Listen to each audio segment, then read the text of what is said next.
July 8th, 1947, the Roswell Daily Record publishes a headline that will echo throughout history. The RAAF captures flying saucer and ranch in Roswell region. Within hours, the military retracts the story. Just a weather balloon, they say. Nothing to see here. But was it? For over 75 years, Roswell has been the epicenter of UFO lore, government conspiracy, and one of the most enduring mysteries of the 20th centuries. Welcome to Bizarre Ones, where we dive deep into the strange, the unexplained, and the downright weird. I'm your host, and today we're heading to the New Mexico desert to uncover what really happened that summer night in 1947. Buckle up, because this one's a wild ride.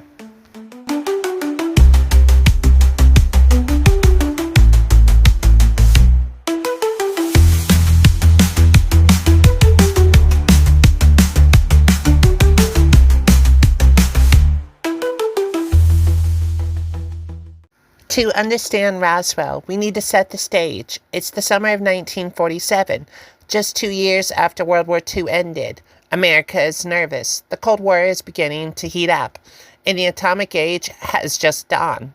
The country is on edge, and people are looking up to the skies with a mix of hope and dread.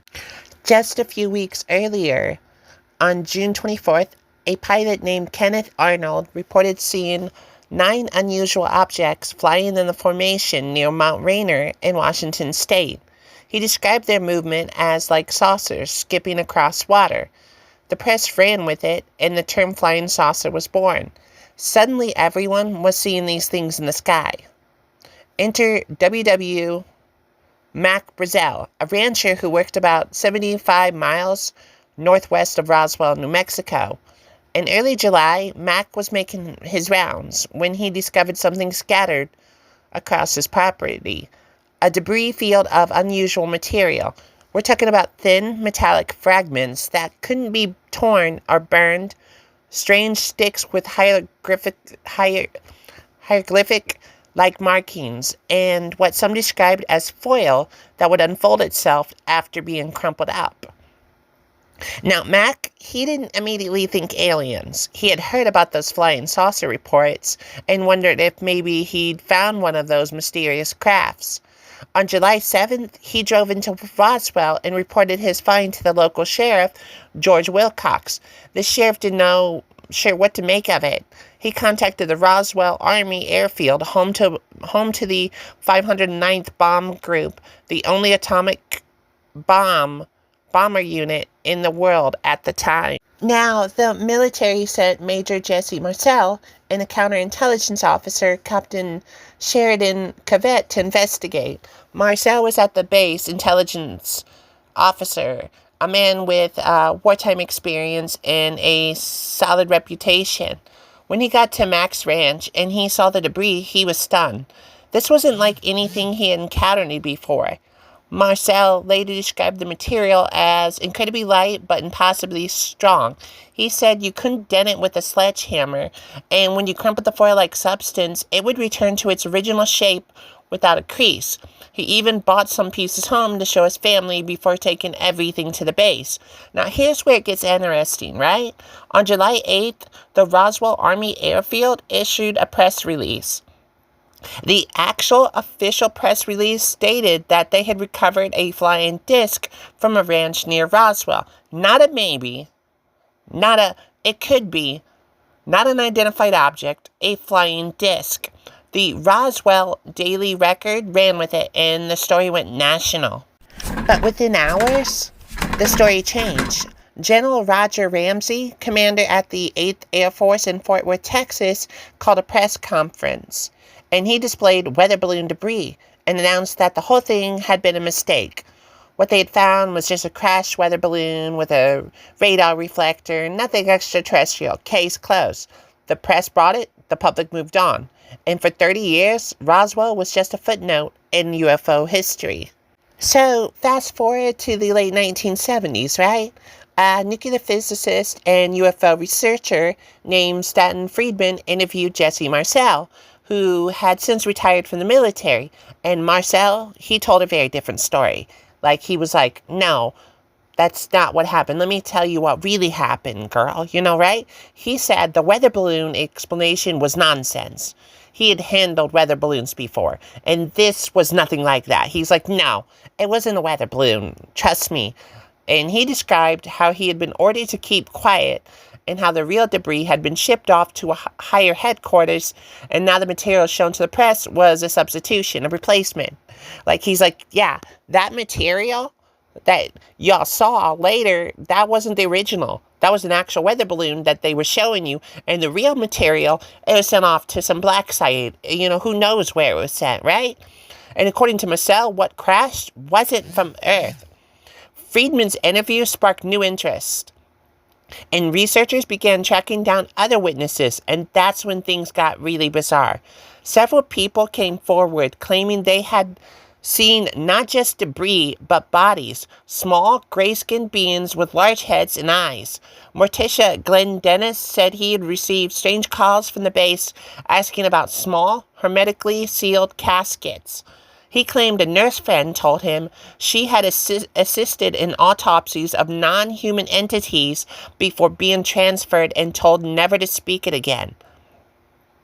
Others reported seeing military convoys hauling large tarps, cordon off areas in the desert, and unusual activity at Roswell Army Airfield. Some witnesses said they were threatened into silence, told that they and their families would be harmed if they talked. They were visited by men in black suits that were supposedly part of the Air Force and told to be quiet, and told, if you talk about this to anyone, we will kill you. Right? One of the most compelling accounts came from the daughter of Max Brazel himself. Bessie Brazel Schreiber remembered her father bringing home pieces of the debris before the military confiscated everything. She described the same impossible material, lightweight, unbreakable, with strange properties that defied explanation. The military, for its part, maintained the weather balloon story until 1994, when they released a report admitting that it wasn't a weather balloon. It was something else, right? They're like, oh, it's not a weather balloon. It was part of Project Mogul, a classified program using high-altitude balloons to detect Soviet nuclear tests. The materials, while unusual, were terrestrial. The secrecy, national security during the Cold War. That was their new official explanation, if you will. But that explanation raised more questions than it answered. Why the dramatic press release about a flying disc? Why threaten witnesses? What about the body claims? In 1997, the Air Force released another report addressing the body stories. They claimed witnesses had confused separate instances. Those were crash test dummies dropped from high altitude in the 50s in a 1956 plane that killed several airmen. And the problem? The witnesses were describing events from 1947, nearly a decade before those incidences occurred. In other words, it's like, no, that's not what was going on, honey. You know, your official cover story there's just too many holes in it. Something's not right.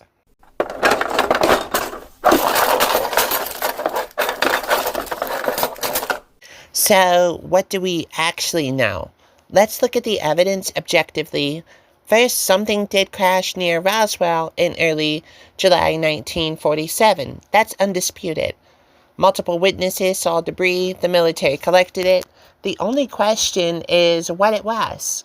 Second, the initial press release from the Roswell Army Airfield explicitly stated that they recovered a flying disc. This wasn't a reporter's exaggeration. It was official military communication. Why would experienced intelligence officers make such a claim if it was just a balloon? Like they say, like, if it was just the, weather balloon that they officially claimed it was, why would they originally say that it was a flying disc, that it was an identified flying object, that it was something from out of this world? Third, the material witnesses described had unusual properties. That's what the witnesses described the material having unusual properties. Like, something that was not usual. Jesse Marcel, right? A trained intelligence officer, not prone to wild speculation. He handled the debris personally and maintained until his death that it was unlike anything conventional. So, all the way up to his dying day, he's like, no, this was not like any material that was found on Earth then and found on Earth now. And he was a trained intelligence officer who was not prone to make up stories or make stuff up. Right? And he handled the debris personally. Fourth, the military's explanations have changed multiple times over the decades. Weather balloon, Project Mogul, crash test dummies. They just keep changing the story. So, like, what is more believable? Their multiple explanations or the original story? Because each new explanation seems crafted to address previous inconsistencies, which skeptics argue is evidence of a cover-up, while debunkers say it reflects the gradual declassification of Cold War programs. They're like, oh, no, it's just the declassification of Cold War programs that they weren't allowed to tell you about. So it wasn't a UFO. But, like, which one's more possible? Which one's the more plausible explanation of what really happened? Because if you ask me, right? If you're like, girl, what do you think? I think the skeptics were right, that this is evidence of a cover-up. Because when people are like, oh, what about this inconsistency? They're like, oh, Project Mogul, crash test dummies, weather balloon. They just keep throwing stuff out there, hoping something sticks, right? Now, let's address the skeptical perspective. The Project Mogul explanation is actually quite compelling. These balloons use metallic radar reflectors that might appear unusual to someone unfamiliar with them. This project was highly classified in 1947, which would explain, the initial confusion and subsequent cover story. Human memory is also notoriously unreliable. I mean, look up, what the heck is it called? Mandela effect. That's like, proof that of human memory is unreliable, especially when interviews happen decades after events. By the late 70s, witnesses had been exposed to countless UFO stories and science fiction, potentially contaminating their memories. The body stories in particular didn't surface until 30 years after the incident. There's also the statistical argument. If aliens did crash at Roswell, why haven't we found definitive physical evidence? With all the people involved, military, civilians, reporters, how has nothing concrete leaked in over 75 years? No authenticated alien materials, no deathbed confessions with proof, no whistleblowers with documentation that withstands scrutiny. But, believers counter that absence of evidence isn't evidence of absence. They point to declassified government programs that were successfully hidden for decades. MK Ultra, which was a CIA mind control program, remained secret for 25 years. The Manhattan Project employed over 130,000 people, and word didn't leak until the bombs were dropped. So, yeah, there is possible explanations of why we don't have evidence of there being aliens in Roswell in 1947. And so the question becomes, could the government keep a lid on something as monumental as extraterrestrial, contact? History suggests it's possible. It's a possibility that they could. Now, whether you believe it was aliens or a classified military project, Roswell changed everything, right? It became the template for UFO conspiracy theories, the gold standard against which all other sightings are measured. The town of Roswell has embraced its alien heritage. There's a UFO museum, alien-themed restaurants, an annual UFO festival, 2 TV shows. One was on UPN and was Roswell, and then there was the remake Roswell, New Mexico. The local McDonald's there is shaped like a flying saucer. It's simultaneously a tourist attraction and a cultural touchstone, right? But Roswell's impact goes deeper than that. deeper than the catch. It fundamentally altered how Americans view their government. The incident fed into Cold War paranoia and established a narrative of official deception that persists today. When Edward Snowden revealed NSA surveillance programs, when the Pentagon admitted to studying UFOs through advanced aerospace threat identification program, people referenced Roswell as proof that the government does keep big secrets. Right? In recent years, the UFO conversation has shifted. The government released Navy footage of unidentified aerial phenomenon.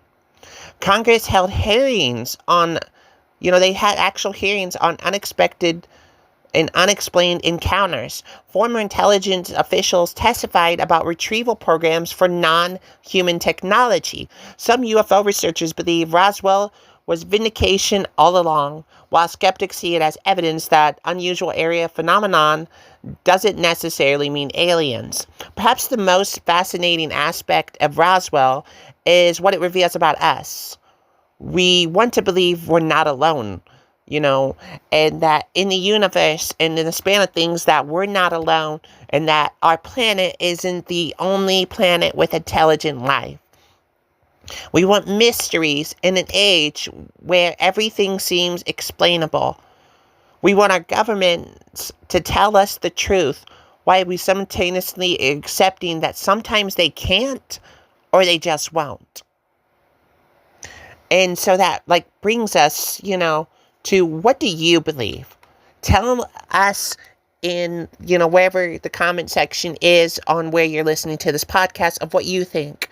Do you think that Roswell was a cover-up and had to do with aliens? Do you think it was a weather balloon or something else? We'd love to hear what you have to say. So what really happened at Roswell is the question.